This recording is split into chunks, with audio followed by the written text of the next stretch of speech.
Shalom. प्रभु यीशु मसीह का नाम से मैं सब लोगों को स्वागत करता हूँ। भाई बहनों, आज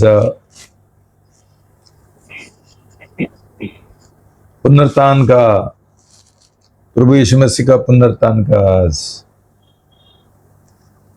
उत्सव है, त्योहार है। तो हम थोड़ा पुनरुत्थान के बारे में हम सीखेंगे और ये पुनरुत्थान का जो सामर्थ्य है उसका हमारा जीवन में हम कैसा लागू करेंगे और उसका इस्तेमाल करेंगे।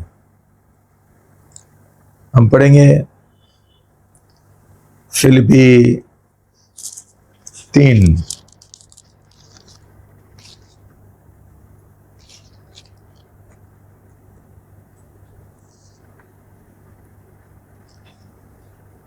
पढ़ेंगे फिलिपियो अध्याय 3 पद 7 से लेकर 16 तक।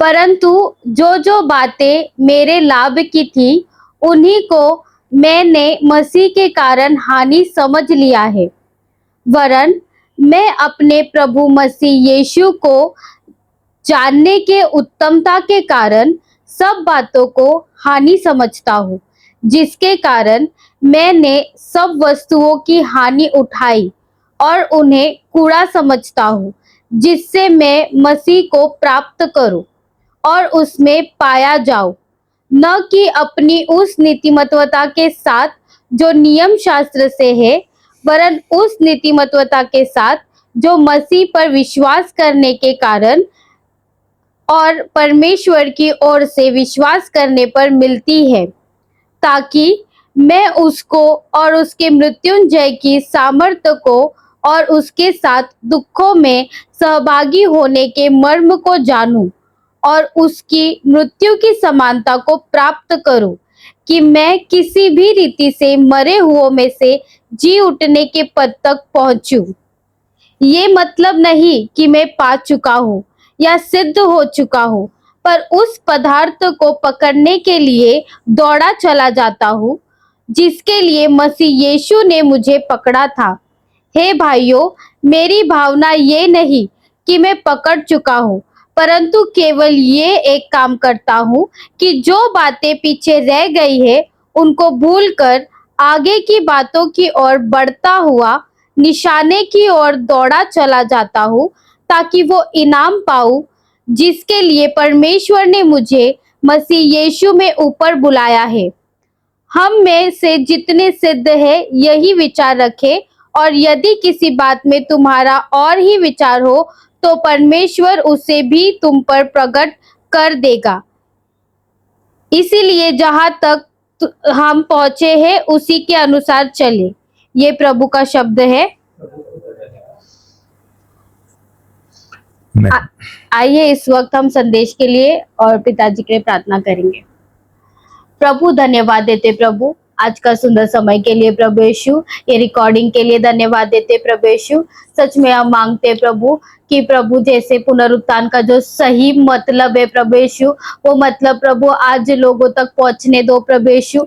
ये आत्मिक प्रभु पुनरुत्थान का कितना जरूरत है प्रभु यीशु, उसका कितना प्रभु यीशु महत्व है हमारे जीवन में प्रभु यीशु, ये सबको समझने दो प्रभु। जितने लोग भी सुनेंगे प्रभु यीशु, ये सच्चाई को ग्रहण करने का उनको दिल दो प्रभु, उनके दिल को मन को प्रभु तैयार करो प्रभु, कि वो प्रभु ये सच्चाई को ग्रहण करते हुए प्रभु आपको अपनाए प्रभु, आपको स्वीकार करे प्रभु और उनका उद्धार हो जाए प्रभु।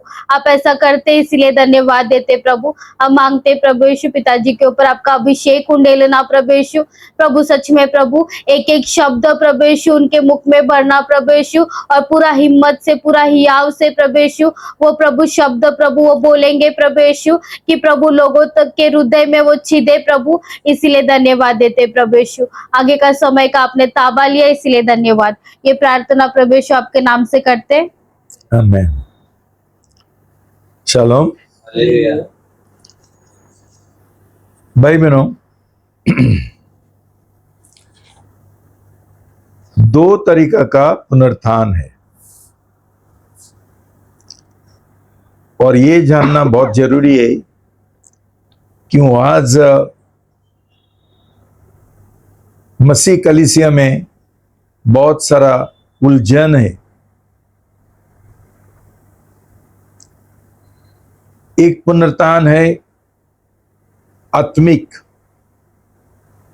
जब भी हमारा नया जन्म होता है, हमारा उद्धार होता है, ये आत्मा का पुनरुत्थान है। दूसरा पुनरुत्थान है देह का। मरने के बाद प्रभु यीशु मसीह ने हमको वादा किया कि हम फिर एक बार वो हमको देह के साथ जिंदा करेगा। ये भी दो तरीका का है। एक पुनरुत्थान है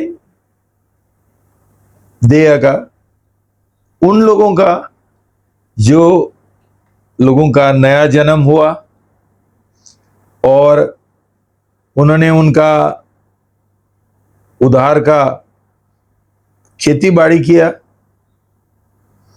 और ऐसा करते करते दिन प्रतिदिन एक दिन प्रभु यीशु में मर गया। क्यों अंत तक ये विश्वास योग्य थे। एक स्पेशल नीतिमान लोगों का, नया जन्म हुए लोगों का पुनरुत्थान है। दूसरा देह का पुनरुत्थान अविश्वासी लोगों को। ये अविश्वासी कौन है? सब जो लोग प्रभु यीशु मसीह को मानते नहीं है, उसको स्वीकार किया ही नहीं, उनका नया जन्म हुआ ही नहीं। उसमें मसीह लोग भी है जो खुद को विश्वासी बोलते हैं। क्यों? ये लोगों ने सही उद्धार नहीं पाया, उनका बराबर नया जन्म नहीं हुआ।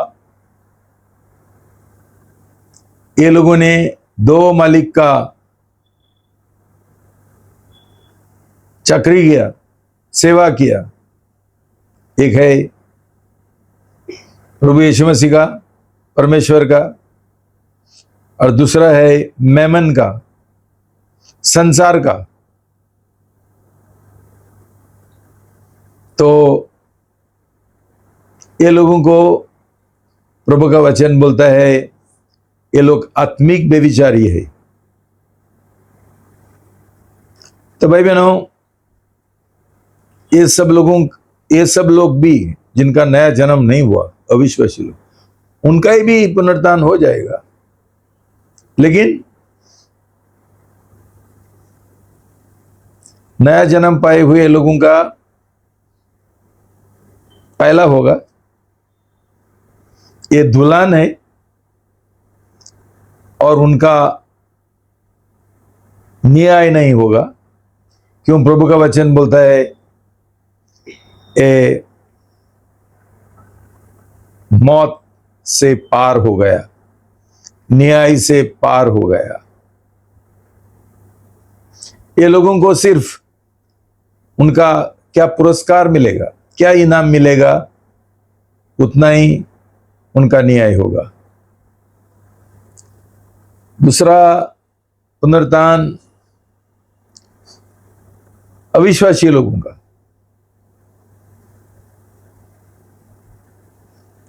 और जब ये लोगों ने कभी प्रभु यीशु मसीह को जाना नहीं है, स्वीकार किया ही नहीं, नया जन्म हुआ ही नहीं, संसारी जीवन जिया,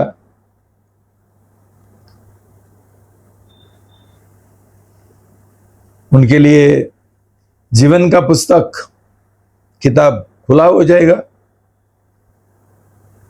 और उनको दंड मिलेगा परमेश्वर का क्रोध के अनुसार, नरक में जाएंगे।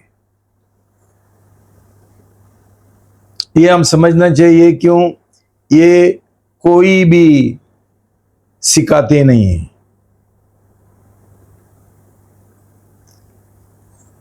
देखो भाई बहनों, हम आत्मिक पुनरुत्थान के बारे में हम पढ़ेंगे यूहन्ना 5:25।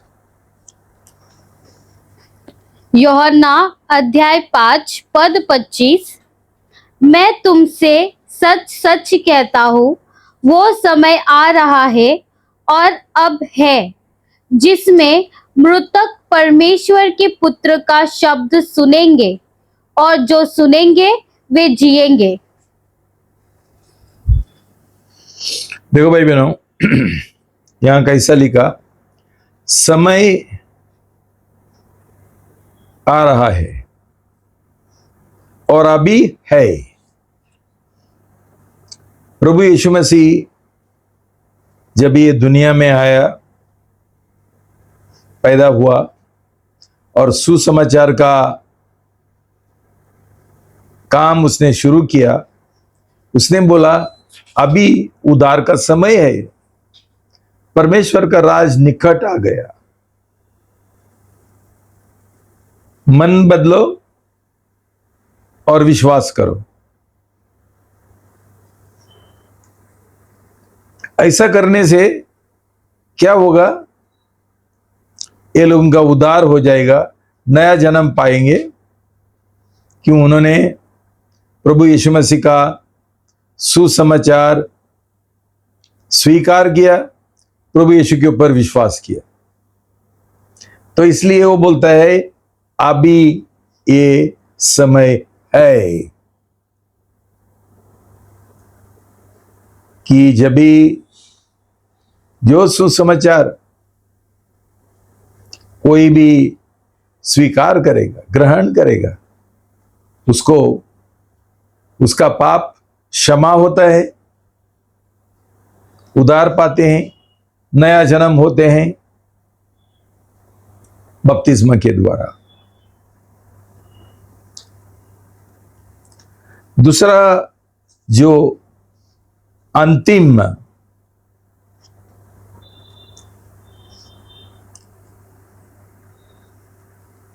पुनरुत्थान है, जो देह का पुनरुत्थान है, उसके बारे में पढ़ेंगे यूहन्ना 5:28-29। यूहन्ना अध्याय 5 पद 28 और 29। इससे अचंभा मत करो, क्योंकि वो समय आ रहा है कि जितने कब्रों में है वे उसका शब्द सुनकर निकल आएंगे। जिन्होंने भलाई की है वे जीवन के पुनरुत्थान के लिए जी उठेंगे, और जिन्होंने बुराई की है वे दंड के पुनरुत्थान के लिए जी उठेंगे। पुरस्कार का पुनरुत्थान और दंड का पुनरुत्थान।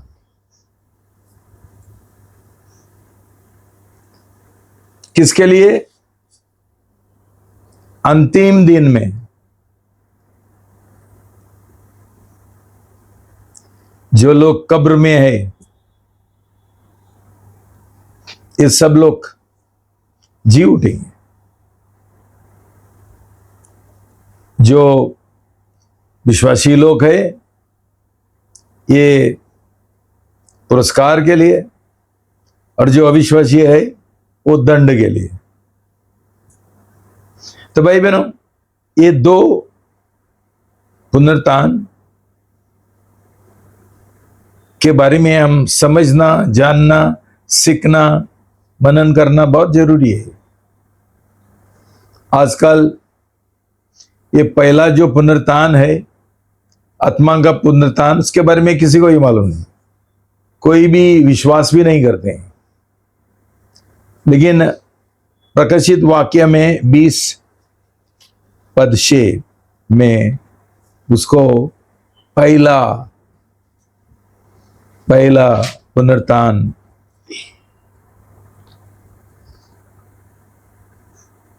बोला गया है। पढ़ेंगे प्रकाशित वाक्य अध्याय 20 पद 6। धन्य और पवित्र वह है जो इस पहले पुनरुत्थान का भागी है, ऐसों पर दूसरी मृत्यु का कुछ भी अधिकार नहीं, पर वे परमेश्वर और मसीह के याजक होंगे और उसके साथ 1000 वर्ष तक राज्य करेंगे। ये आत्मिक पुनरुत्थान है, जिनका नया जन्म हुआ, जो परमेश्वर का बच्चे है, संतान है, जिनको परमेश्वर ने उसका याजक, रॉयल प्रीस्टहुड बनने के लिए बुलाया है।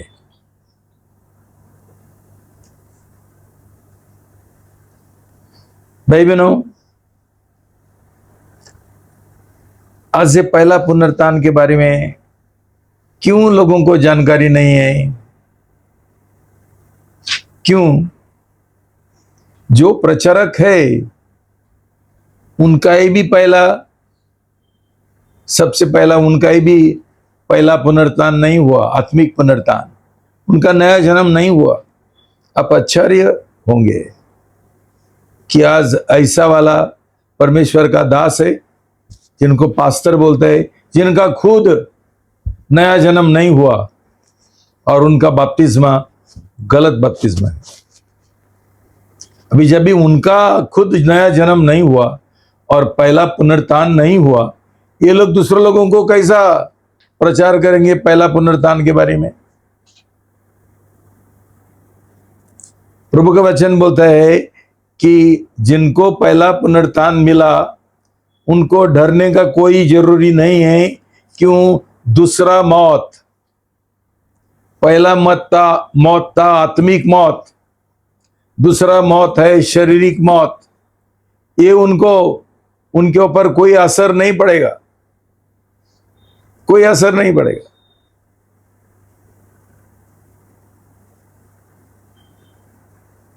भाई बहनों, ये समझना जरूरी है। देखो, जिनका पहला पुनरुत्थान हुआ, मतलब जिनका नया जन्म हुआ, ये पुनरुत्थान, ऐसा पुनरुत्थान, दूसरा पुनरुत्थान का जो शारीरिक पुनरुत्थान है, ये उसका नींव है, मूल है, बेसिस है, फाउंडेशन है। ये नहीं है तो वो नहीं है।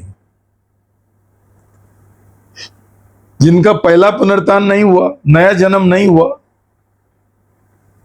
उनका दूसरा पुनरुत्थान दंड के लिए है।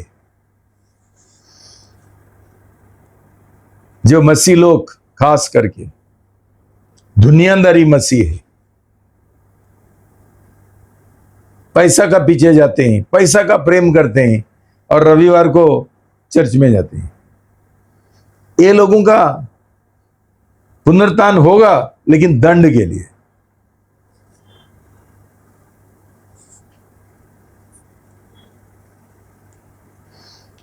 भाई बहनों, जब भी हमारा नया जन्म होता है, प्रभु का वचन बोलता है कि हम उसके साथ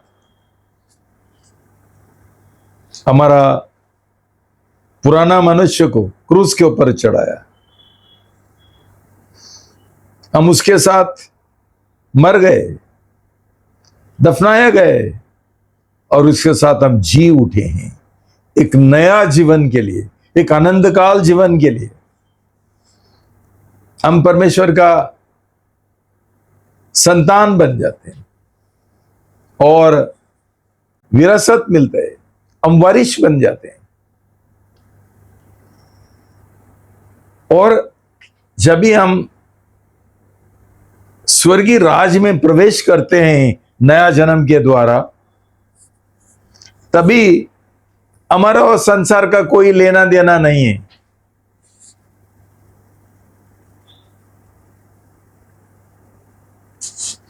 इसलिए भाई बहनों, हमको स्वर्गीय राज का जो जीवन है, नया जन्म होते हुए हमको सही रीति से ये नया जन्म का नया जीवन के अनुसार जीने के लिए हमको मुश्किल होता है। क्यों? क्यों हमारा पूरा ध्यान और लक्ष्य नौकरी के ऊपर लगता है, पैसा चाहिए। तो उसके वजह हम क्या करते हैं, एक बाजू हमारा नया जन्म नहीं हुआ, दूसरे बाजू हमको पैसा का जरूरी है, तो हमारा दिल दुभागा होता है। तो प्रभु यीशु मसीह ने बोला कि हम एक जन का प्रेम करेंगे और दूसरा का नफरत करेंगे। तो हम संसार का प्रेम करते हैं और प्रभु यीशु मसीह का नफरत करते हैं। मतलब क्या है? लापरवाही करते हैं, आत्मिक जीवन का लापरवाही करते हैं। कम से कम करेंगे, और कम से कम क्या है? रविवार का सभा, बस। उसके बाद 6 दिन हमारा है संसारिकता का जीवन जीने के लिए। तो भाई बहनों, हमारा जो दूसरा पुनरुत्थान है वो हमारा कौन सा पुनरुत्थान हो जाएगा? पुरस्कार के लिए, दुल्हन के लिए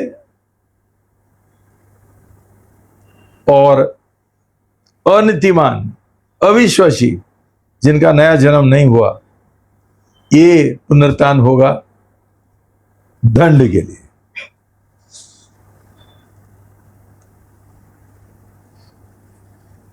इफिसी 2:5 और 6। इफिसियो अध्याय 2 पद 5 और 6।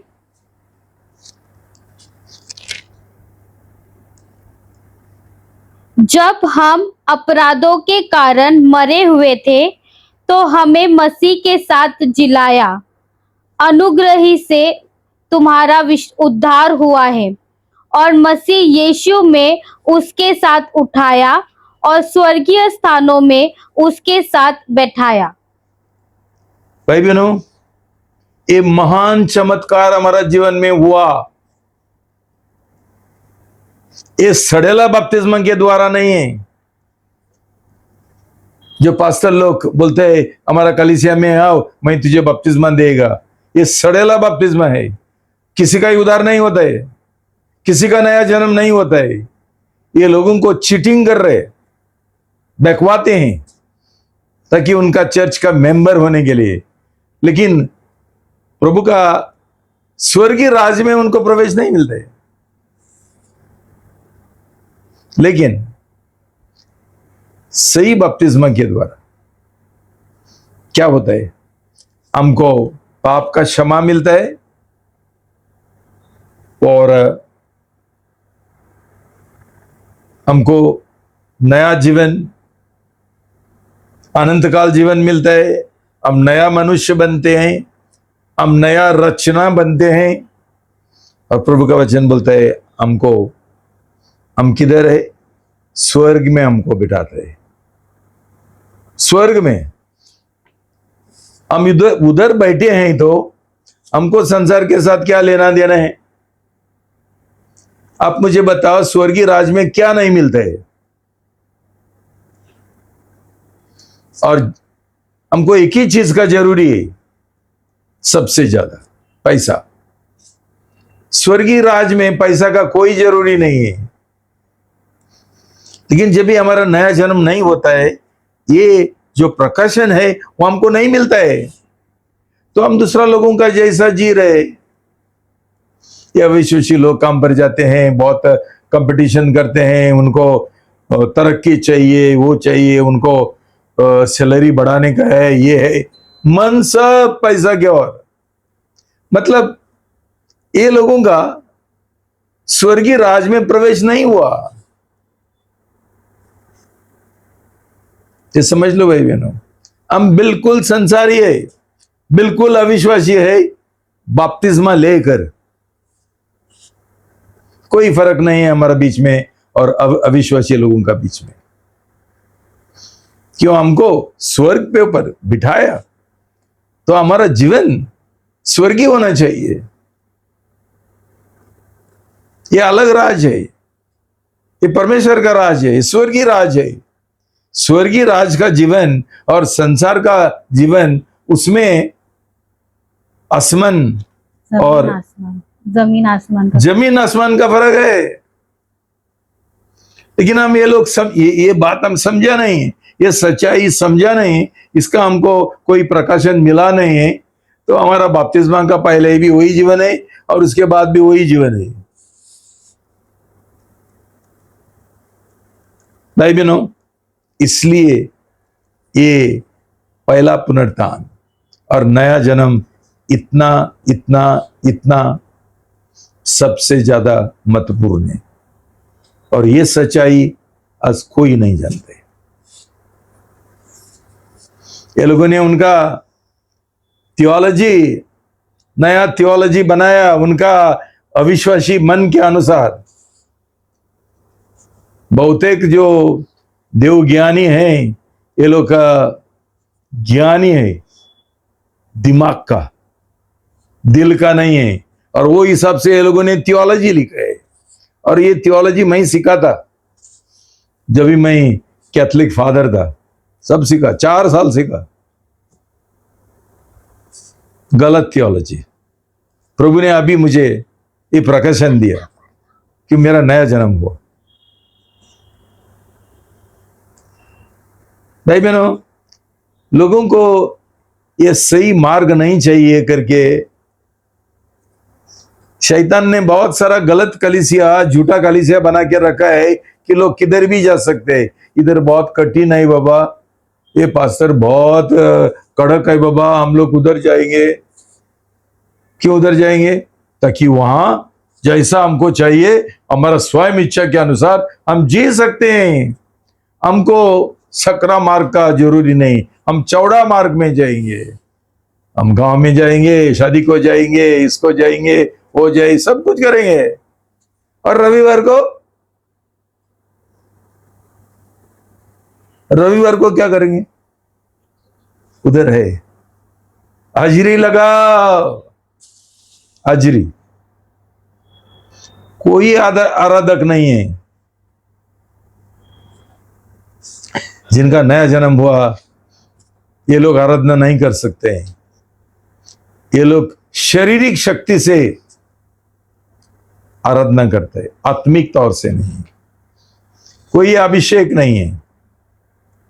लेकिन फर्स्ट क्लास गाना, फर्स्ट क्लास अगुवाई, फर्स्ट क्लास प्रचार, सब कुछ फर्स्ट क्लास, सब दिमाग का। ठीक है भाई बहनों, तो ये अभी पुनरुत्थान का सामर्थ्य क्या है, जिसके बारे में हमने वचन में पढ़ा कि पौलुस चाहता था ये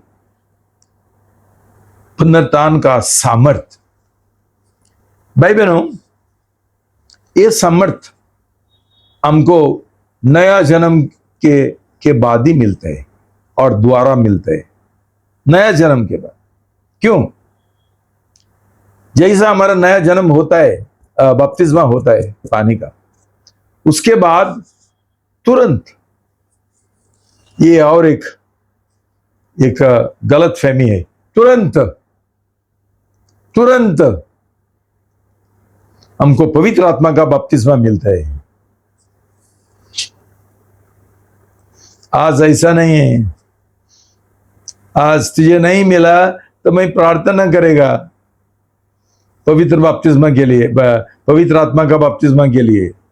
भाई बहनों, जिनका नया जन्म हुआ उनके लिए और एक बार प्रार्थना करने का कोई जरूरी नहीं है। नया जन्म नहीं हुआ तो हमको पवित्र आत्मा का दान कभी नहीं मिलेगा। और किसी को कोई भी अन्य भाषा में प्रार्थना करता है, ये शैतान का अन्य भाषा है। क्यों? प्रभु का वचन बोलता है, प्रेषितों का काम 2, प्रेषितों के काम अध्याय 2 पद 38। पतरस ने उनसे कहा, मन बदलो और तुम में से हर एक अपने अपने पापों की क्षमा के लिए यीशु मसीह के नाम से बपतिस्मा ले, तो तुम पवित्र आत्मा का दान पाओगे। तो पवित्र आत्मा का दान पाओगे मतलब नया जन्म हुआ तो तुमको पवित्र आत्मा का बपतिस्मा मिलेगा, पवित्र आत्मा तुम्हारे ऊपर आ जाएगा। भाई बहनों, जब भी नया जन्म होता ही नहीं है तो पवित्र आत्मा का बपतिस्मा कैसा मिलेगा? क्यों? पवित्र आत्मा का बपतिस्मा क्या है? वो एक सिक्का है परमेश्वर का कि ये इंसान का नया जन्म हो गया। मैंने उसका पश्चाताप, ईश्वरी पाप का दुख मैंने स्वीकार किया और मैंने उनका पाप क्षमा किया, और इसलिए मैं उनको पवित्र आत्मा देता हूं एक सिक्का का तौर से और गारंटी का तौर से। उधर लिखा है as a guarantee of redemption कि उसका उद्धार हुआ। भाई बहनों, ये तरीका आज नहीं चलता है कौन सा भी चर्च में, इसलिए आज का सब चर्च बेकार चर्च है, और जो मसीह लोग है ये भी बेकार है, और उनके द्वारा कुछ नहीं होता है। जो राज और अधिकार परमेश्वर ने हमको दिया संसार के ओर, शैतान के ओर, पाप के ओर, वो हमारा जीवन में दिखाई देता ही नहीं। आज देखो संसार का क्या हालत है। क्यों? क्यों? प्रभु का कलीसिया किधर है? प्रभु का लोग किधर है? ये काम परमेश्वर ने हमको सौंपा था, कलीसिया को। सही नया जन्म पाए हुए लोग है, ताकि हम आत्मिक युद्ध करते हुए ये दुनिया में हम परमेश्वर का राज स्थापित करें, शांति हो जाए, मेल मिलाप हो जाए। आज ऐसा नहीं है। बहुतेक मसीह लोग दुनियादारी लोग हैं, शैतान का राज में है, अभी भी उसके साथ खेलते हैं। ये समझना जरूरी है।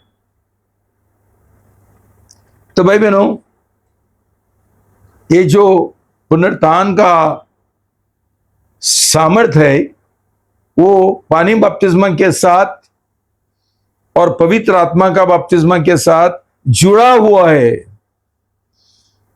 ये सामर्थ्य हमको पवित्र आत्मा से मिलता है। हमारा मसीह जीवन, नया जीवन, अनंत काल जीवन जीने के लिए ना तो नहीं होते, ना तो हमको पाप के ऊपर विजय कभी मिलेगा ही नहीं, कभी नहीं मिलेगा।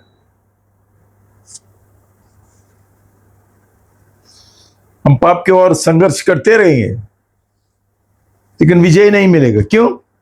पहला ये चेक करो, नया जन्म हुआ ही क्या? सिर्फ पानी का बपतिस्मा लेगा तो उद्धार नहीं होता है, नया जन्म नहीं होता है। उसका पहले हमने तैयारी करना पड़ता है, और सबसे पहले तैयारी है कि हमारा प्रभु यीशु के साथ मुलाकात हुआ, हमको दर्शन मिला, तभी हमारा पैदा में, हमारा दिल में एक ईश्वरीय दुख, पश्चाताप पैदा होता है। प्रभु यीशु मसीह की ओर विश्वास और भरोसा पैदा होता है। हमारा दिल प्रभु यीशु मसीह का प्रेम से भर जाता है।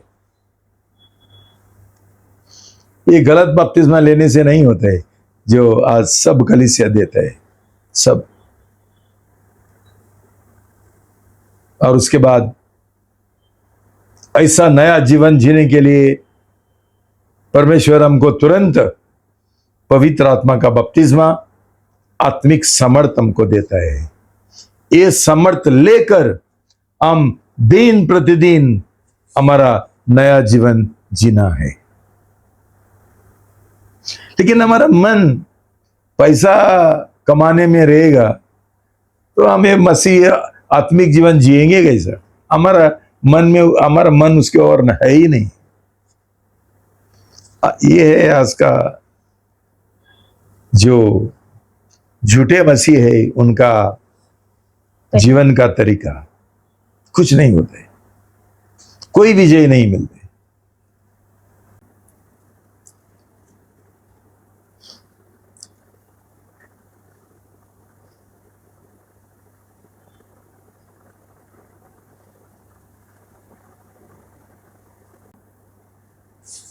रोमी 2:12। रोमियो अध्याय 6 पद 2 से लेके 12 तक। कदापि नहीं, हम जब पाप के लिए मर गए तो फिर आगे को उसमें कैसे जीवन बिताए? क्या तुम नहीं जानते? फिर एक बार बोलो। कदापि नहीं, हम जब पाप के लिए मर गए तो फिर आगे को उसमें कैसे जीवन बिताए? भाई बहनों, सही बपतिस्मा के द्वारा हम पाप के लिए मरते हैं। पहला हम पाप के ओर जिंदा थे और पाप करते रहते थे। तो प्रभु का वचन बोलता है, इस शब्द बोलता है, तुम पाप के ओर मर गए बपतिस्मा के द्वारा, और पाप का जीवन कैसा जिएंगे? आगे बढ़ो। क्या तुम नहीं जानते कि हम सब जिन्होंने मसीह यीशु का बपतिस्मा लिया, उसकी मृत्यु का बपतिस्मा लिया? उसका मृत्यु का बपतिस्मा लिया। प्रभु यीशु के साथ हम मर गए हैं। वहां बहुत लोग क्या बोलता है, बपतिस्मा एक ऐसा ही एक चिन्ह है, ये है वो है। एक भाई बहनों, बपतिस्मा एक बहुत महत्वपूर्ण हकीकत है, घटना है, और ये एक रहस्य है। ये अभी तक बहुत लोग समझा नहीं है, जिसके द्वारा हमको पाप का क्षमा मिलता है। ये बोलता है बपतिस्मा के द्वारा कुछ नहीं होता है। प्रभु का वचन बोलता है, जो हमने पढ़ा प्रेषितों का काम 2:38, कि बपतिस्मा के द्वारा हमको हमको हमको पाप का क्षमा मिलता है। क्यों? जब भी बपतिस्मा सही बपतिस्मा है ना, तो नहीं मिलता है। आज कोई सही बपतिस्मा नहीं लेता है, सब गलत बपतिस्मा। कैसा पाप का क्षमा मिलेगा? कैसा उद्धार हो जाएगा? कैसा स्वर्ग में बैठेंगे? हम इधर ही बैठे हैं पृथ्वी पर। वो ही ज्यादा महत्वपूर्ण है हमको, और हम लाचार है, हम भिखारी है। उसके बाद अतः उस मृत्यु का बपतिस्मा पाने से हम उसके साथ गाड़े गए, ताकि जैसे मसीह पिता की महिमा के द्वारा मरे हुओं में से जिलाया गया, वैसे ही हम भी नए जीवन की सी चाल चले। नया जीवन का चाल चले। भाई बहनों, जो लोग सही बपतिस्मा लेता है, ये नया जीवन का चाल चलते हैं। ऐसा चाल है हमारे जीवन में, जो बोलता है मैंने बपतिस्मा लिया। क्या हम संसार का सेवा करते हैं, सब संसार का प्रेम करते हैं, दिन रात पैसा इकट्ठा करते हैं, खर्चा निकालते हैं। भाई बहनों, प्रभु का लोगों को कोई खर्चा का कोई जरूरी नहीं है। क्यों? जो प्रभु का लोग है, ये प्रभु का इच्छा के अनुसार चलते हैं, और प्रभु हमको कभी खर्चा निकालने के लिए नहीं देगा। उसका जो बेटे है, संतान है, और उनका जीवन बर्बाद करने के लिए खर्चा के द्वारा क्यों करेगा? क्यों? ये लोगों का नया जन्म नहीं हुआ, उनका पिताजी अमीर नहीं है, उसके पास कुछ नहीं है, तो बच्चे इधर मर रहे पैसा का बिना, उनका एक भी जरूरत पूरा नहीं होता है। फिर भी हम बोलते हैं परमेश्वर इंतजाम करने वाला परमेश्वर है। कौन सा इंतजाम? कौन सा इंतजाम? ये सब कहानी है। लेकिन जिनका सही नया जन्म हुआ, उनको किसी का जरूरत नहीं, किसी चीज का जरूरत नहीं है। परमेश्वर सचमुच उनका जो संतान है, बेटे और बेटियां, उनके लिए इंतजाम करता है। नहीं होता है, इसका मतलब तुम्हारा नया जन्म नहीं हुआ है, इसलिए तुमको खर्चा निकालना पड़ता है। बाद में, क्योंकि यदि उसकी मृत्यु की समानता में उसके साथ जुट गए हैं तो निश्चय उसके जी उठने की समानता में भी जुट जाएंगे। भाई बहनों, उसका मौत में हम जुट जाएंगे तो उसका जीवन में भी हम जुट जाएंगे। जब भी हम कभी उसका मौत में जुड़े नहीं हैं तो हम उसका नया जीवन में भी हम जुड़ना मुश्किल है, असंभव है। कितना चीज होता है सही बपतिस्मा के द्वारा, सोचो। और कभी गलत बपतिस्मा लेकर बैठो मत। बोल। हम जानते हैं कि हमारा जूना मनुष्यत्व उसके साथ क्रूस पर चढ़ाया गया ताकि पाप का शरीर नाश हो जाए और हम आगे को पाप के गुलाम में न रहे। सुनो भाई, प्रभु का वचन हमको बोलता है, ये सच्चाई है कि हमारा अंदर एक जूना मनुष्य है। क्या है ये जूना मनुष्य? शैतान का स्वभाव। शैतान का स्वभाव क्या है? नॉन सर्वियम। परमेश्वर, मैं तेरा सुनेगा नहीं और तेरा सेवा करेगा नहीं, तूने जैसा मेरा आदेश दिया वो मैं नहीं करूंगा। यह है जूना मनुष्य, विद्रोह का मनुष्य, घमंड का मनुष्य, स्वयं इच्छा का मनुष्य। उसी समय शैतान को दंड मिला, उसका स्वयं इच्छा के लिए, स्वयं के लिए, घमंड के लिए, विद्रोह का मन के लिए। यही स्वभाव उसने आदम और हवा को भी सिखाया। तू भी वैसा ही विरोध करो, परमेश्वर का आज्ञा पालन मत करो, तेरा इच्छा के अनुसार चलो, तू भगवान बन जाएगा। और परमेश्वर नहीं चाहता है कि तू उसका जैसा भगवान बने, परमेश्वर बने। उसने भी पाप किया। शैतान का जो स्वभाव है, घमंड का, स्वयं का, स्वयं इच्छा का, वो मनुष्य के अंदर आ गया।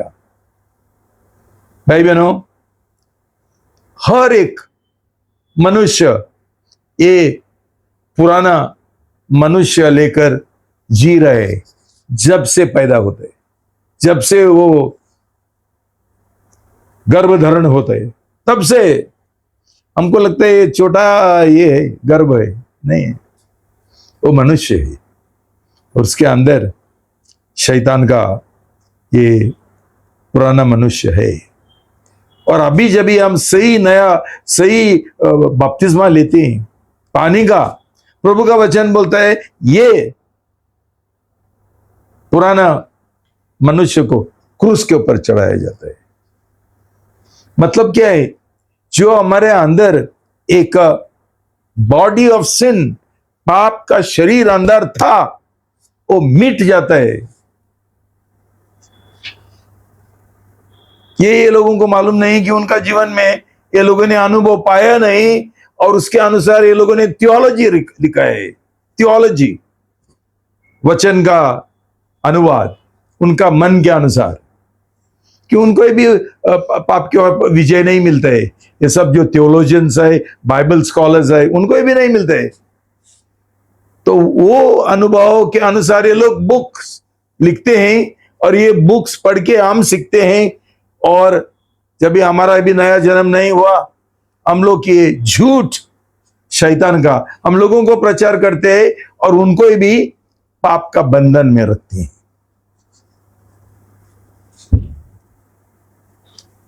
चलता है हमारा धार्मिक मसीह जीवन, धार्मिक कलीसिया चलता है, शैतानी कलीसिया, दुनियादारी कलीसिया चलता है।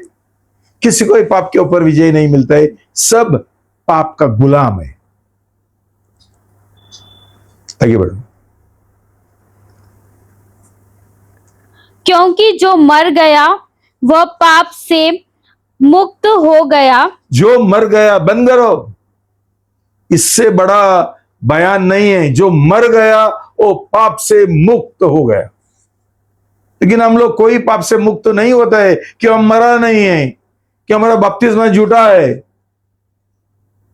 हमको कभी मुलाकात हुआ ही नहीं, हमने कभी सही पश्चाताप किया नहीं, हम लोगों ने कभी प्रभु यीशु का साथ एक विश्वास का और भरोसा का रिश्ता बनाया नहीं, हम लोगों ने प्रभु यीशु के साथ शादी किया ही नहीं, कोई समर्पण किया ही नहीं। तो भाई बहनों, कैसा हम पाप की ओर मरेंगे और पाप से हमको छुटकारा मिलेगा? इसीलिए यदि हम मसीह के साथ मर गए तो हमारा विश्वास ये है कि उसके साथ जिएंगे भी। भाई बहनों, हमारा विश्वास ये है, हम सचमुच सही बपतिस्मा लिया है, नया जन्म हुआ है, तो क्या हो जाएगा? हम उसके साथ जिएंगे भी। जिएंगे। और कुछ है? भारत है अब पद 9, क्योंकि ये जानते हैं कि मसीह मरे हुओं में से जी उठकर फिर मरने का नहीं, उस पर फिर मृत्यु की प्रभुता नहीं होने की। मृत्यु का प्रभुत्व नहीं है, पाप का प्रभुत्व नहीं है, किसी का ही प्रभुत्व नहीं है, कि हम प्रभु यीशु के साथ मर चुके हैं और उसके साथ हम जी उठे। तो जो पहला पाप का प्रभुत्व, मतलब हम पाप का गुलाम थे, वो अभी नहीं है, मुफ्त। भाई बहनों, ऐसा हमारा जीवन होना मांगता था, लेकिन है ही नहीं है, क्यों? लोगों को सच्चाई मालूम नहीं है। प्रभु का वचन बोलता है सच्चाई तुमको आजादी देगा। आज हम आजाद नहीं है, आज भी हम गुलाम है, और सिर्फ बोलते हैं मैंने बपतिस्मा लिया, मेरा नया जन्म हुआ। किधर है उसका सबूत? किधर है? हमारा जीवन में कोई तो सबूत होना चाहिए ना, ये बदलावत का। ओके। पद 10, क्योंकि वह जो मर गया तो पाप के लिए एक ही बार मर गया, परंतु जो जीवित है तो परमेश्वर के लिए जीवित है। हम एक बार पाप के लिए मर गए और अभी हम हमेशा के लिए जीवित है। 11, ऐसे ही तुम भी अपने आप को पाप के लिए तो मरा गिन लो, परंतु परमेश्वर के लिए मसीह यीशु में जीवित हुआ समझो। शालोम। तो प्रभु का वचन बोलता है ऐसा है तो देयरफॉर, इसलिए ये समझो, ये गिनो, ये विश्वास करो कि तुम हमेशा के लिए पाप के ओर मर चुके हैं। भाई बहनों, मर चुके हैं तो मर चुके हैं। एक जो मुर्दा आदमी है उसको जाके गाली दे दो ना, उसको मारो, मारो, उसको मारो, पीटो, उठेगा क्या? मर गया। ग्रम्बल करेगा, कुड़कुड़ाएगा, 20 मिनट कुड़कुड़ाएगा। क्यों? मेरा ईगो, मेरा स्वयं, मेरा घमंड को बहुत चोट लगा, बहुत चोट लगा। तो इसके द्वारा उसको, जिसने ऐसा चोट लगाया उसके और उसको गुस्सा आता है, वो उसको क्षमा करने के लिए तैयार नहीं है, हमेशा उसका दुश्मन बन जाता है।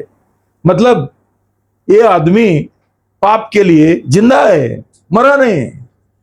हाँ, बपतिस्मा लिया था, वो बपतिस्मा गया खड्डा में। ऐसा हमारा जीवन होना मतलब। भाई बहनों, सब लोग जो बोलता है मेरा नया जन्म हुआ, यही सबसे सोचो और तुम्हारा जीवन जांचो। हम सिर्फ परमेश्वर के लिए जिंदा है, सिर्फ पाप के लिए मरा है। तो भाई बहनों, कबूल करो, बार बार कबूल करो, उसके और विश्वास करो, नहीं मैं मर गया हूं, ये मैं नहीं हूं, ये पुराना है, पौलुस बोलता है मैं जी रहा हूं, लेकिन मैं नहीं जी रहा हूं, प्रभु यीशु मसीह मेरे अंदर जी रहे, तो मैं नया मनुष्य हूं प्रभु का जैसा। तो मेरा बर्ताव भी प्रभु यीशु का जैसा होगा, मेरा स्वभाव भी प्रभु यीशु का जैसा होगा। भाई बहनों, यहां हमारा खत्म नहीं होता है नया जन्म पाने से और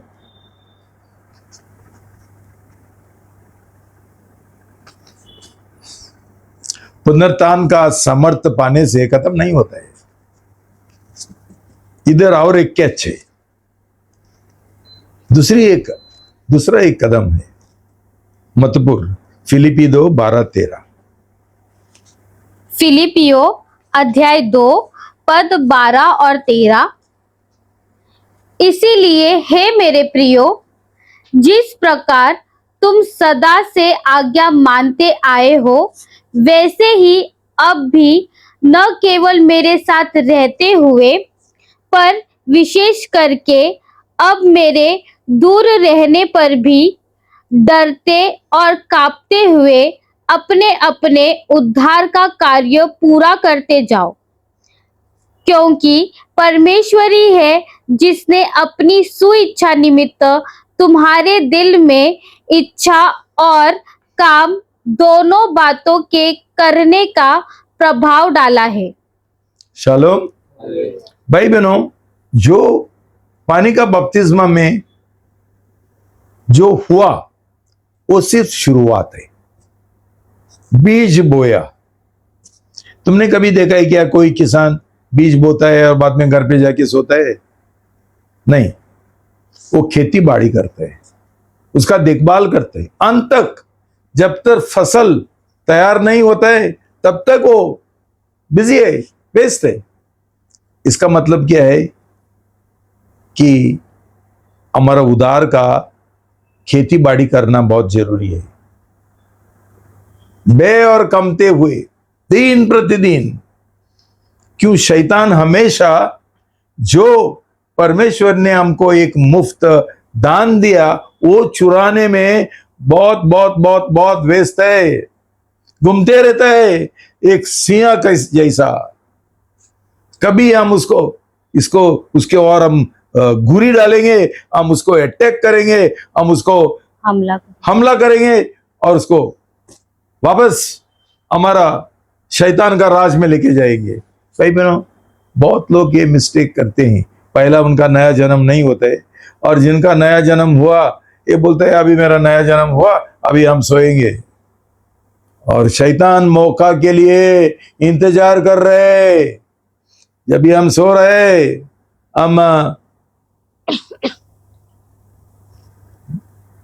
हम जागरूक नहीं है, तो शैतान परीक्षा लेकर आता है और हमको फंसाता है। ऐसा करके कितना सारा लोग जो हमारा कैंप में गए थे फंस गए कि ये लोगों को लगा अभी हो गया, मुझे क्षमा मिला, मैंने पश्चाताप किया, मैंने पाप कबूल किया और सो गया। उनको शिष्यत्व नहीं था। ये खेती बाड़ी का मतलब क्या है? शिष्यत्व। हमको किसी का ही मार्गदर्शन चाहिए, मदद चाहिए, सलाह चाहिए।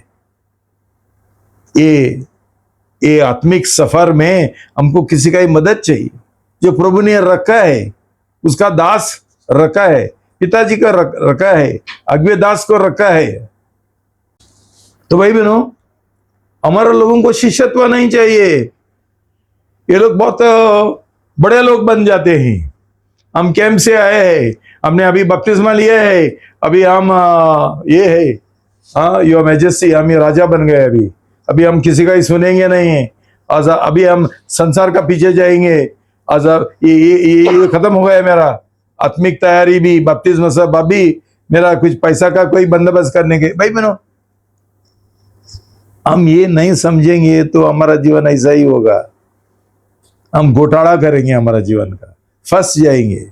और शैतान को वही चाहिए, वो हमको निराशा में लाता है, पाप में डालता है, बाद में निराशा होता है, मेरे पास नहीं होता है, क्या करो, मेरे पास नहीं होते, मेरे पास नहीं होते। क्यों नहीं होता है?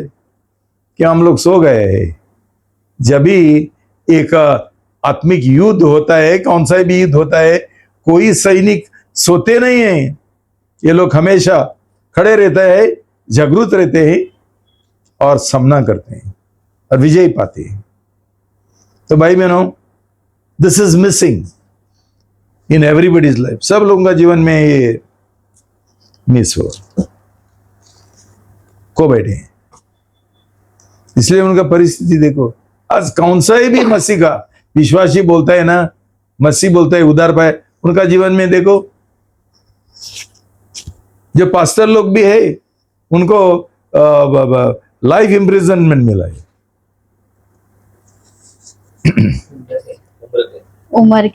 उम्र कैद मिला है। कितना लोगों को जेल में डाला है। ये कौन सा पास्टर थे? ये शैतान का दलाल थे, कोई पास्टर नहीं है।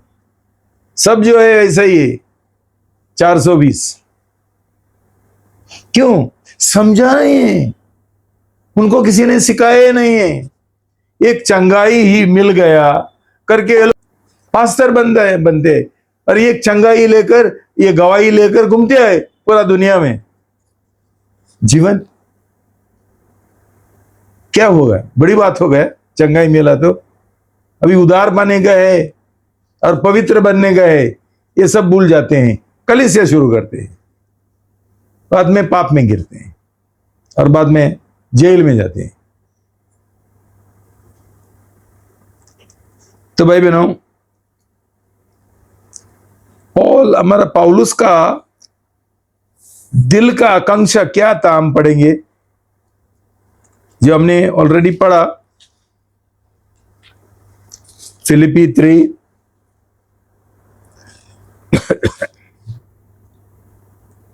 फिलिपियो अध्याय 3 पद 7, 8 और 10। परंतु जो जो बातें मेरे लाभ की थी, उन्हीं को मैंने मसीह के कारण हानि समझ लिया है। शालोम। भाई बहनों, हमारा नया जन्म हुआ तो हम क्यों ये सब पुराने बातें हम छोड़ने के लिए तैयार नहीं है? वो ये बातें हम हानि समझते हैं, हम समझने के लिए तैयार क्यों नहीं है? यही बोझ हम लेकर घूमते हैं। पौलुस बोलता है, मैंने सब कुछ छोड़ दिया। पहला मैं ऐसा था, वैसा था, मैं बड़ा जात का आदमी था, बहुत पढ़ाई किया, ये किया, वो किया। अभी मैं सब चीज उनके और मैं कौन सा नजरिए से देखता हूं? कूड़ा है, कूड़ा है। नहीं, हम लोग हमारा डॉक्यूमेंट्स लेकर घूमते हैं। मैंने बीए किया, ये किया, एसएससी किया, ये किया, वो किया, ये डिप्लोमा किया, डेटा एंट्री सीखा, ये किया। भाई बहनों, इसके और ये हमको क्यों चाहिए?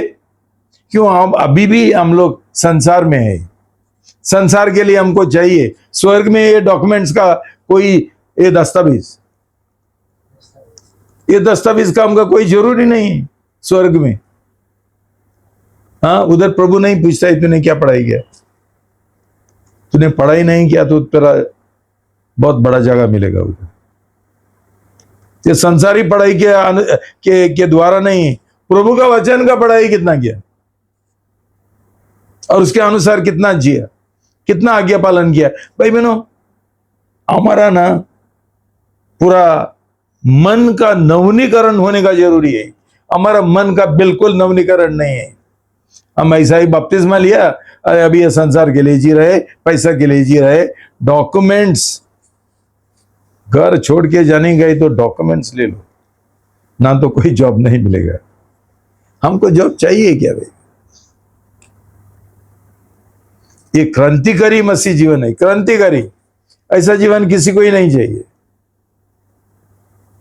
जो इतना मैंने पढ़ाई किया था, संसारी पढ़ाई होने दो, वो कहीं सेमिनरी का पढ़ाई होने दो, ये डॉक्यूमेंट्स मुझे लिए क्या क्या फायदा का है? पीएचडी तक किया, क्या फायदा हुआ? अभी कौन सा डॉक्यूमेंट्स के साथ मैं प्रभु का काम कर रहा हूं? कोई डॉक्यूमेंट्स नहीं। जो फिलॉसफी सीखा था 3 साल 4 साल, थियोलॉजी सीखा था, सब बकवास था। कुछ फायदा का नहीं है। प्रभु ने उसका प्रकाशन के द्वारा ये सब नया चीज मुझे सिखाया। प्रभु ने, मैं कौन सा ये गलत कॉलेज में नहीं गया, बाइबल कॉलेज। सब गलत सिखाते हैं बाइबल कॉलेज में। जीवन नहीं बदलता है, लेकिन दिमाग सच्चाई से नहीं झूठ से भर जाते हैं। इसलिए हमको कोई बदलावत नहीं आते हमारे जीवन में। तो वो क्या बोल रहे हैं जल्दी? पद 8, वरन मैं अपने प्रभु मसीह यीशु को जानने के उत्तमता के कारण सब बातों को हानि समझता हूँ, जिसके कारण मैंने सब वस्तुओं की हानि उठाई और उन्हें कूड़ा समझता हूँ, जिससे मैं मसीह को प्राप्त करूं। भाई बहनों, पौलुस क्या बोलते हैं? मेरा आकांक्षा यही है कि मैं प्रभु यीशु मसीह को जानूं। जानूं दिमाग में नहीं है, दिल में। मेरा उसके साथ इतना प्रेम का रिश्ता बने। और उसके लिए उसने क्या किया? मैं सब चीजों का नुकसान पाया। For I have suffered the loss of all things. उसके उत्तमता के कारण सब बातों को हानि समझता हूँ। सब चीजों का हानि समझता हूं। भाई बहनों, याद रखो, प्रभु यीशु ने बोला था कि मेरा शिष्य कौन बन सकता है? जो सब कुछ त्याग देते, ऑल थिंग्स। ये हमको कठिन लगता है करके हम बोलते हैं नहीं, प्रभु ने ऐसा नहीं बोला। कुछ तो रख सकते हैं ना। सॉल को परमेश्वर ने, सॉल राजा को परमेश्वर ने बोला था सबको मार डालो, उसने नहीं मारा। अच्छा बकरी बिकरी रखा है खाने के लिए, और बाद में बोला आपके लिए बलिदान करने के लिए रखा। क्योंकि मैंने क्या बोला था? रखने के लिए बोला था? नहीं। वैसा ही भाई बहनों, ये यहां प्रभु का वचन बोलता है, पौलुस बोलता है, मैंने सब कुछ छोड़ दिया ताकि मुझे सब कुछ मिले। आज हम सब कुछ छोड़ने के लिए तैयार नहीं, हम उसको पकड़ के बैठा है। मेरा योजना, मेरा माई चाइल्ड, मेरा बच्चा, ये मेरा बच्चा है। मेरा स्कूल, मेरा कलीसिया, मेरा बिजनेस, मेरा ये मैंने किया।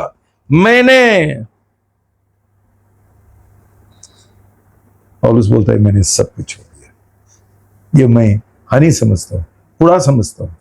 भाई बहनों, तुमको प्रभु यीशु का प्रेम में बढ़ना है, पहला सब कुछ छोड़ो, जिसकी ओर तुम्हारा भरोसा है। देखो भाई बहन, जब तक हम ये कार्य में नहीं डालेंगे, हमको उसका फायदा हमको नहीं मिलेगा।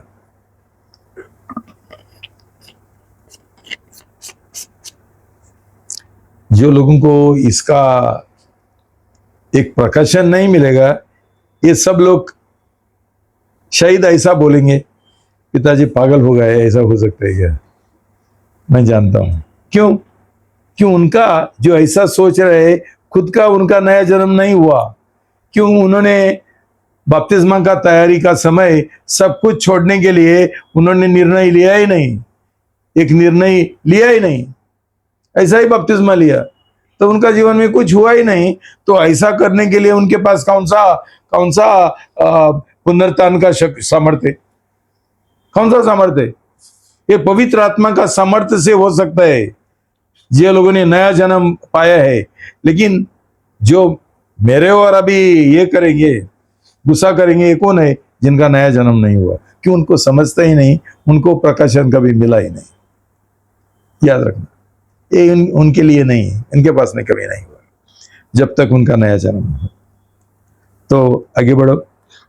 पद 10, ताकि मैं उसको और उसके मृत्युंजय की सामर्थ्य को और उसके साथ दुखों में सहभागी होने के मर्म को जानूं और उसकी मृत्यु की समानता को प्राप्त करूं, आगे।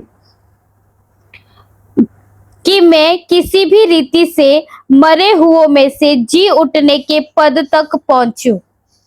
10 that I may know him, कि मैं उसको जानूं। ये सब क्यों कर रहे हैं पौलुस? सब कुछ छोड़ रहे हैं, सब कुछ नहीं चाहिए, सब कुछ कूड़ा है, ये सब कुछ हानि है। क्यों? क्यों? मैं उसको जानना चाहता हूं, मैं उसका प्रेम में और बढ़ सकूं, मेरा रिश्ता उसके साथ घनिष्ठ हो सके। और क्या है? ताकि मैं उसको और उसके मृत्युंजय की सामर्थ को और उसके साथ दुखों में सहभागी होने के मर्म को जानूं। पौलुस बोलता है ये उसका प्रेम में और बढ़ने के लिए मुझे पहला सब कुछ छोड़ने का है और उसका कष्टों में सौभाग्य बनने का है। भाई बहनों, मैं तुमको ये थोड़ा सिखाना चाहता हूं, कष्टों में सौभाग्य। जब भी हम कष्ट बोलते हैं ना, हम ये कष्ट बोलते हैं, मेरे पास नौकरी नहीं है, थोड़ा ये हो गया, बीमार हो गया, और मुझे थोड़ा ये आ गया, विरोध आ गया, मेरे विरुद्ध लोग बात करते हैं, ये है वो है और बीमारी है। ये कष्ट नहीं है प्रभु यीशु मसीह का भी बीमारी नहीं था, उसको कुछ कम नहीं हुआ। लेकिन एक महत्वपूर्ण बात है कष्टों का, ये कौन सा है? लूका 9:23। लूका अध्याय 9 पद 23। उसने सबसे कहा, यदि कोई मेरे पीछे आना चाहे तो अपने आप से इनकार करे और प्रतिदिन अपना क्रूस उठाए हुए मेरे पीछे हो ले। ये क्रूस है, ये कष्ट है, दिन प्रतिदिन स्वयं के लिए, स्वयं इच्छा के लिए मरना। ये प्रभु यीशु मसीह ने ये कष्ट उठाया, दूसरा कोई कष्ट नहीं है। इसमें हमको विजय मिलेगा, हम दूसरा सब कुछ कष्ट सहने के लिए तैयार है। हमारा सबसे बड़ा क्रॉस ये है, मैं मेरा इच्छा के अनुसार जीना चाहता हूं, मुझे आजादी चाहिए, मैं पति जो बोलता है उसके अनुसार नहीं जीना चाहता हूं, जैसा पिताजी बोलता है वैसा नहीं जीना चाहता हूं, मुझे मेरा आजादी चाहिए। ये सबसे बड़ा कष्ट है, ये सबसे बड़ा क्रॉस है, क्रूस है। उठाओ, हर दिन तेरा स्वयं इच्छा के लिए मरो, तुम्हारा जो प्लान्स है, योजना है, उसके लिए मरो, तुम्हारा जो सोच विचार है उसके लिए मरो, और परमेश्वर का जो प्लान है, योजना है, इच्छा है, उसके अनुसार चलो। ये हमको कठिन होता है, ये सबसे बड़ा कष्ट है। लूका 16:26-27। लूका अध्याय 14 पद 26-27। यदि कोई मेरे पास आए और अपने पिता और माता और पत्नी और बच्चों और भाइयों और बहनों वरन अपने प्राण का भी नफरत न करे तो वह मेरा शिष्य नहीं हो सकता। और जो कोई अपना क्रूस न उठाए और मेरे पीछे न आए वो भी मेरा शिष्य नहीं हो सकता। भाई बहनों, ये हमारा कष्ट है, और पौलुस तैयार था ये कष्टों में सौभाग्य होने के लिए, ताकि वो प्रभु का शिष्य बने और उसका प्रेम में वो और मजबूत हो। बाद में 33 में लिखा है कि सब कुछ छोड़ के मेरा पीछे आ जाओ। भाई बहनों, हमको ये सब जो ये है, ये नहीं चाहिए। ये बोलता है मेरे पास नहीं होते। क्यों तेरे पास नहीं होता है? क्यों तेरा नया जन्म नहीं हुआ? तेरे पास पुनरुत्थान का सामर्थ्य नहीं है, तेरे पास पवित्र आत्मा नहीं है। क्यों नया जन्म नहीं होगा तो पहला पुनरुत्थान नहीं होता है तेरा जीवन में, और पवित्र आत्मा का बपतिस्मा नहीं मिलता है, पवित्र आत्मा का शक्ति नहीं मिलता है ये सब कुछ करने के लिए, तो हम कैसा सब कुछ छोड़ेंगे? नहीं होता है। तो बाद में ये लोग बड़ा थियोलॉजियंस जो है, बाइबल स्कॉलर बोलते हैं नहीं ये हमारे लिए नहीं। और जो प्रभु ने बोला था ये जवान राजकुमार, प्रभु ने बोला सब कुछ बेच दो और बाद में तुझे ये मिलेगा, अनंत काल जीवन मिलेगा। वो करने के लिए तैयार नहीं था, चले गया। आज हम भी तैयार नहीं है, तो हम कोई भी अनंत काल जीवन नहीं मिलते, पाप का क्षमा नहीं मिलते। हम सब नामधारी मसीह है, यीशु का नाम हमारे होंठों के ऊपर है, दिल में नहीं है। तो भाई बहनों,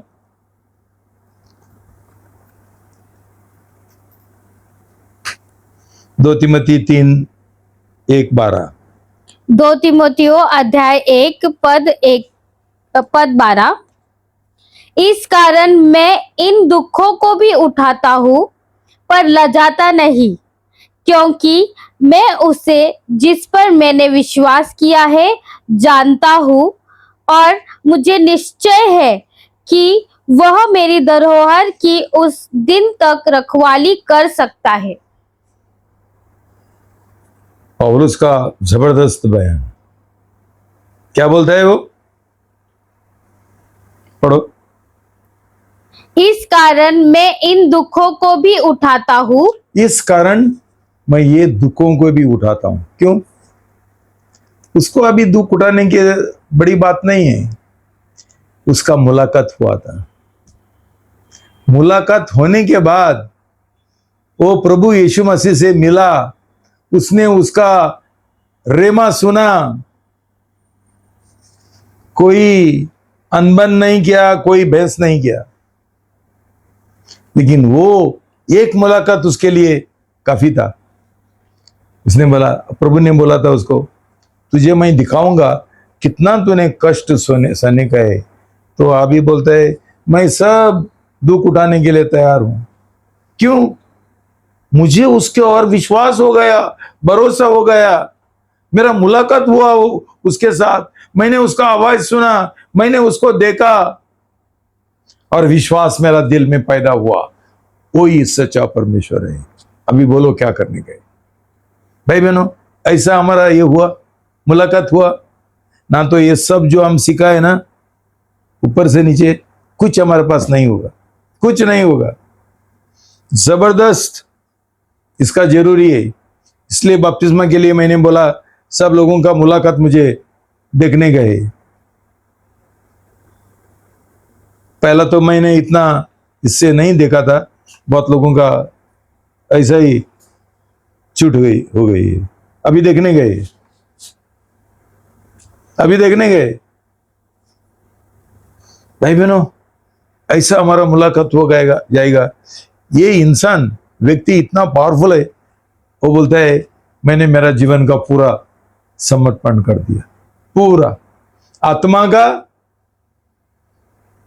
प्राण का, मेरा इच्छा का, मेरा स्वयं का, स्वयं इच्छा का, मेरा मन का, मेरा सोच विचार का, मेरा फीलिंग्स का, भावना का, और मेरा देह का, हर एक अंग का।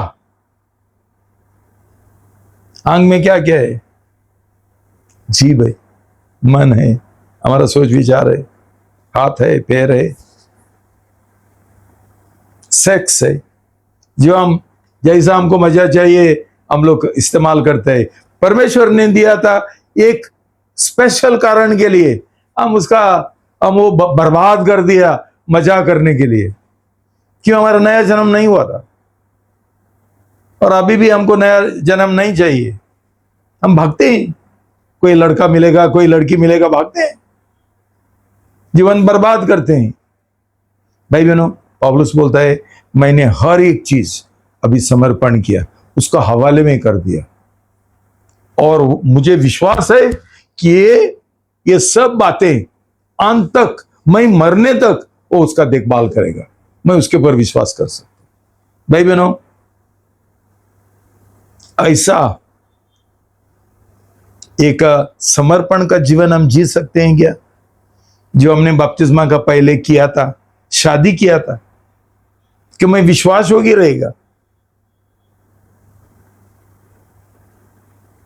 ये जो समर्पण है वो अब अभी हम दिन प्रतिदिन जीने का है, दिन प्रतिदिन। तभी हम कभी पाप में नहीं गिरेंगे। क्यों? ये सब कुछ हमने उसका हवाले में कर दिया और वो संभालेगा, इतना मुझे विश्वास है। उसका अनुग्रह है मेरे ऊपर। मैं अनुग्रह के लिए प्रार्थना करके, प्रभु मुझे अनुग्रह दो, ताकि जो समर्पण मैंने किया वो मैं वापस नहीं लेगा। भाई बहनों, बस ये चीजों के ऊपर हमने मन लगाने का है, दिल लगाने का है, जीवन का समर्पण करने का है। प्रभु के लिए जीना चाहते हैं, वो हमारे लिए मरा था कि हम उसके लिए जिए। हम किस चीज के लिए जी रहे? नौकरी के लिए, पैसा कमाने में, वही हमारा हेतु है, वही हमारा एक लक्ष्य है। गया, मर गया, हम गिर गया। ये मसीह बीसी सब नया जन्म में हम कुछ फालतू रह सकते। चलो, प्रभु तुमको आशीर्वाद दे।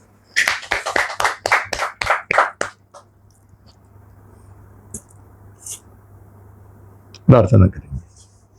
पिता परमेश्वर, मैं आपका वचन के लिए बहुत बहुत धन्यवाद देता हूँ।